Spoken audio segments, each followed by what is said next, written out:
I initiate the quorum call. Without objection. Thank you. Mr. President, this morning, I woke up this morning, Mr. President, Wednesday morning, June 17th, 2020. For so many Americans, this is just another Wednesday morning. You wake up, you get ready for work. Not in South Carolina. In South Carolina, this Wednesday, June 17th, is the 5th anniversary of when a racist walked into Mother Emanuel Church.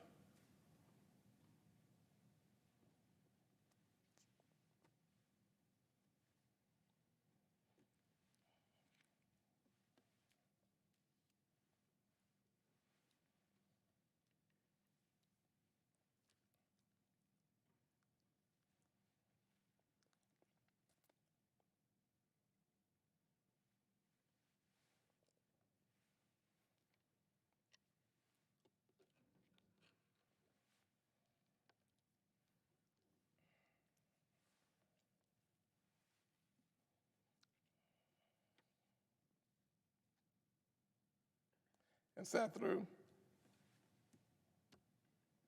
a Bible study for an hour and listened to believers talk about their love of God.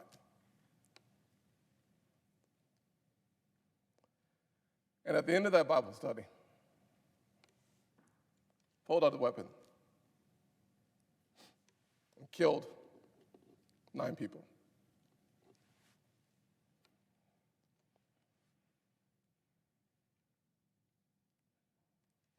So for me, and so many South Carolinians,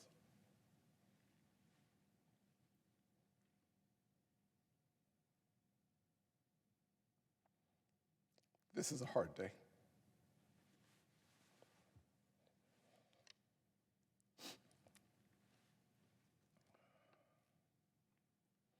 I'll tell you, Mr. President, that standing on this floor,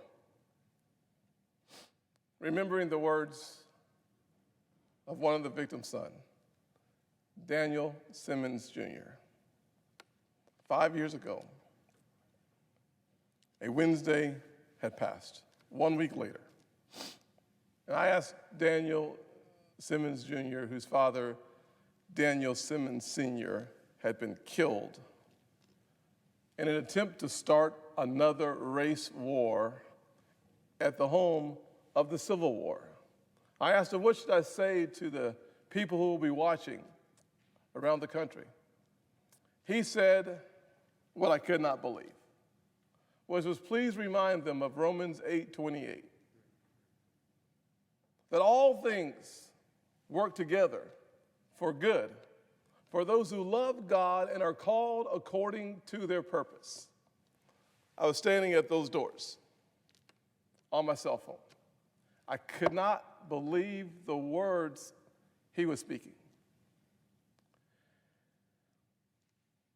And in an act of true, unconditional love, he inspired me, he encouraged me, he taught me lessons of strength and courage and mercy our nation needs to remember.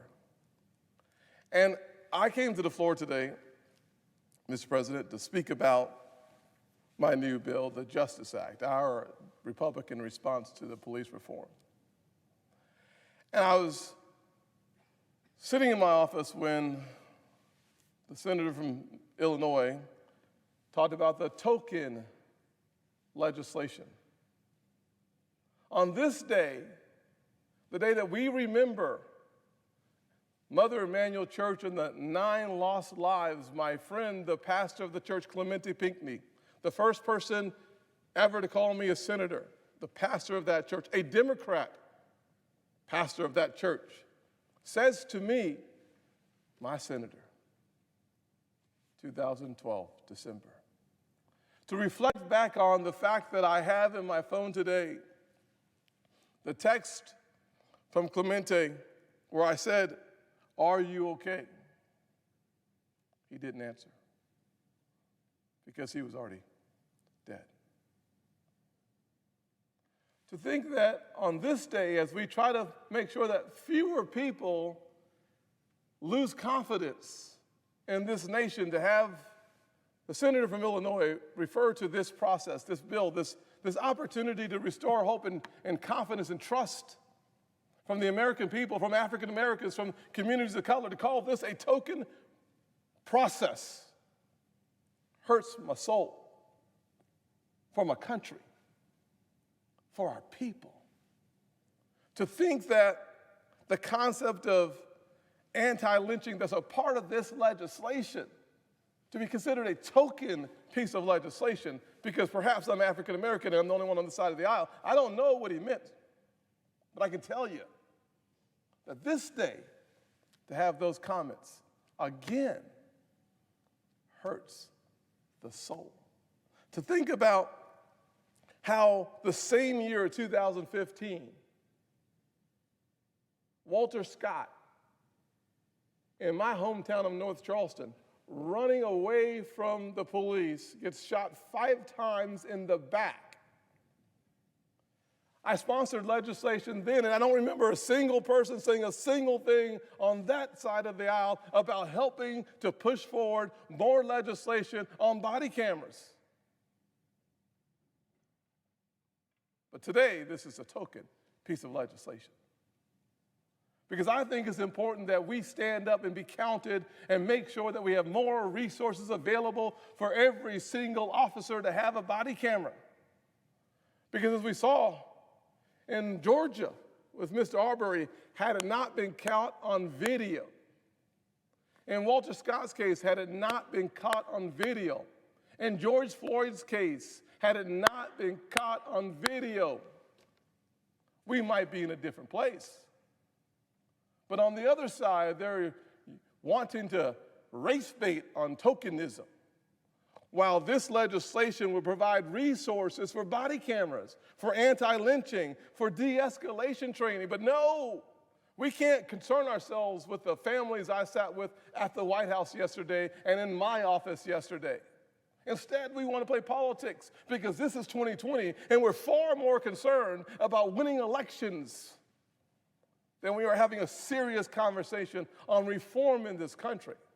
No, we would rather have a conversation about tearing this country apart, making it a binary choice between law enforcement and communities of color, instead of working for the American people, bringing the reforms to the table so that we have a chance to balance this nation and direct her towards due north. No. That's too much to ask on June the 17th, 5 years later. I started this conversation on body cameras in 2015, on the Walter Scott Notification Act in 2015. But no, we want to have a political conversation. I reject that. I reject that. And I will tell you that I believe that my friends on the other side of the aisle are serious about police reform. There's just some that are more interested in scoring political points than they actually are getting a result. Not the majority of them. The majority of them have the same heart that we have for the American people. That's where we should be focusing our attention on. Not the color of my skin, not tokens. Cool when you're out in the public. I get it all the time on Twitter. I'm used to it. But on this day, my heart aches for my state. My heart aches for my uncle's church for 50 years before he passed. And so I'm a little riled up.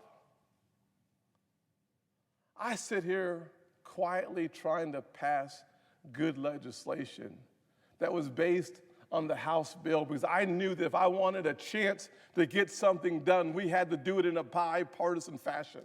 I'm not running for anything.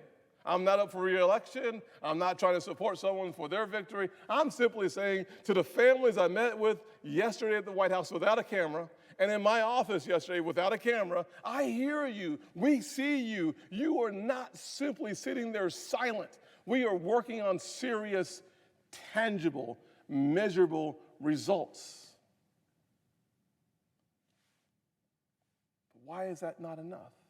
Why can't we just disagree on the 3 or 4 items that we disagree upon? Why can't I say what I've been saying, which is that the House bill is, in fact, the blueprint for some progress? It goes too far for me in some areas, but yes, I like the concept of more information. This is a good thing. The House does it, we do it. That's a good thing. I like the concept of more training. The House does it, we do it. I like the fact that we're looking for a way to ban chokeholds. We do it by taking money from different departments. They do it in a different fashion, but we're about 90% there. But where do we go? Where do we go? People wonder why our country's so divided, because it's so easy to walk on this floor and say token and send the same race-baiting message that we've heard for a very long time. But if you're a Democrat, hey, it's okay. That's not ever okay. It's not okay to say to our kids, you can't think what you want to think and be who you want to be. If you're not in line with one place and the way they think, this bad news, then you're a sellout. What message do you send to kids? I'm going to be okay. But what message are we sending to kids? They're our country. That you can't be taught just to think. We have to teach you how to think. That's the kind of conclusion that is wrong. It's toxic. It's pushing our country towards an implosion that is avoidable. That's why I started my legislative day today with remembering Mother Emanuel. It's why I read my Bible next, because I knew I needed a little extra strength. And it's why I turned immediately to my first interview trying to talk about police reform. Because as a guy who's been stopped 18 times in the years of the 2000s, I take it seriously. Being stopped 7 times in a single year, being stopped this year, being stopped last November, being stopped coming into the Senate with my pen on. Sure, I get it. But I don't point fingers at the other side saying that they're just not serious about the issue. It's just not what we should do. I assume that everybody should be serious about the issue. But Mr. President, I got to tell you, it's with a heavy heart. It's with a heavy heart that I believe that had we had more money for body cameras, we'd be in a different position today than we were in 2015. But I didn't have anybody who wanted to have this conversation, or at least we didn't have this conversation. I believe that there are good people of good intent on the other side of the aisle. I think there are good people of good intent on our side of the aisle. I think the fact of the matter is that most Americans are tired of Republicans and Democrats talking about Republicans and Democrats. I think most Americans are tired of us talking about election outcomes and polls. What about me is what they are saying. I'm suggesting that this bill, the Justice Act, is a serious nationwide effort tackling the issues of police reform, accountability, and transparency. It is grounded in bipartisan principles because I believe the other side has some stuff we have to hear and that our side has some stuff they need to hear. And if we do that, we'll have the votes to have a real debate next week on this bill. But if we don't do that, we'll just talk about scoring political points, and you'll go on MSNBC or CNN, we'll go on Fox, and everybody will have their chatter, and more people in the communities of color will have less confidence in the institutions of power and authority in this nation because we missed the moment. We missed it 5 years ago. We don't have to miss it now. Mr. President, as you know, I am not really into theatrics. I don't run towards microphones. I've had a lot of them this last 7 days. I don't talk a lot in conference because why say what other people are saying and they probably said it better. I don't demonize the other side because I know that in order to get anything done in this conference, in this committee, in this Senate, you got to have 60 votes. And plus, if you have a grievance with your brother, talk to him. Talk to him. I've tried to do that. Mr. President, as I'm sure I've run over my time, let me just say that to the families I sat down with yesterday, they don't think working on body cameras is a token experience. They don't think sitting down with the President of the United States with their tears filling their eyes, running down their cheeks, talking about their lost loved ones is a token experience. The law enforcement officers in that meeting with those families do not believe that having a serious conversation about police reform is a token experience. They don't believe that co-responders for the one man who was in the room whose son was having a mental episode, who was shot on the scene, he doesn't think this is a token experience. Shame on us. Shame on us if we are unwilling to have a serious conversation about a serious issue that, in my opinion, is a greater threat to this nation than perhaps anything we've seen, because we've never solved it, because we're all having political points. That's wrong. It's just not right. Let me say, Mr. President, to all my colleagues, Senator Langford, Senator Capito, Sass, Lindsey, Barrasso, Alexander, thank you. Thank you for giving voice to a serious issue.